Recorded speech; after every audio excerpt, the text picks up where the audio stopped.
Hi! இன்றைக்கி பருப்பு உருண்டை குழம்பு எப்படி பண்ணுறதுன்னு பார்க்கலாம்.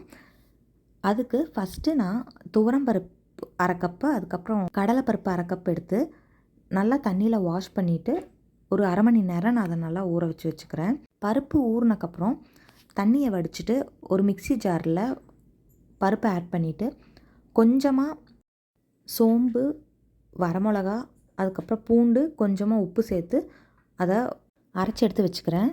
அதில் பொடி பொடியாக நறுக்கின பெரிய வெங்காயம், அதுக்கப்புறம் கொத்தமல்லி தழை போட்டு உருண்டை பிடிச்சி வச்சுக்கிறேன்.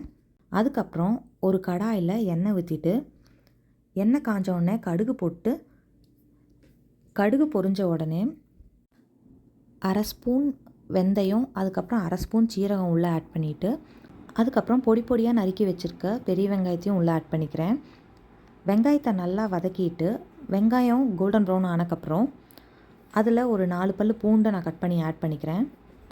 அதுக்கப்புறம் பொடி பொடியாக நறுக்கி வச்சுருக்க 2 தக்காளியை உள்ளே ஆட் பண்ணி தக்காளி கூட கொஞ்சம் மிளகாய்த்தூள், மஞ்சத்தூள் ஆட் பண்ணி அதை நல்லா வதக்கி கொடுத்துக்கிறேன். அதுக்கப்புறம் நான் கரைச்சி வச்சுருக்க புளி கரைசல் தண்ணியும் ஊற்றிட்டு அதையும் நல்லா கொதிக்க விட்டுக்கிறேன்.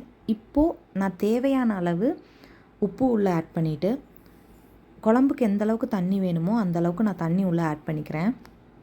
தண்ணி ஆட் பண்ணி லைட்டாக கொதி வர டைமில் நான் அரைச்சி வச்சுருக்க தேங்காய் சீரக பேஸ்ட் எடுத்து நான் உள்ளே ஆட் பண்ணிக்கிறேன். அதுக்கப்புறம் நான் உருண்டை பிடிச்சி வச்சுருக்க பருப்பு உருண்டையை நான் ஒன்றா உள்ளே ஆட் பண்ணி ஒரு 20 நிமிஷம் போல் லோ ஃப்ளேமில் வச்சு நான் அதை கொதிக்க விட்டுக்கிறேன். அதுக்கப்புறம் உப்பு பார்த்துட்டு ஆஃப் பண்ணிக்கலாம். அவ்வளோதான், பருப்பு உருண்டை குழம்பு ரெடி ஆயிடுச்சு. தேங்க்யூ.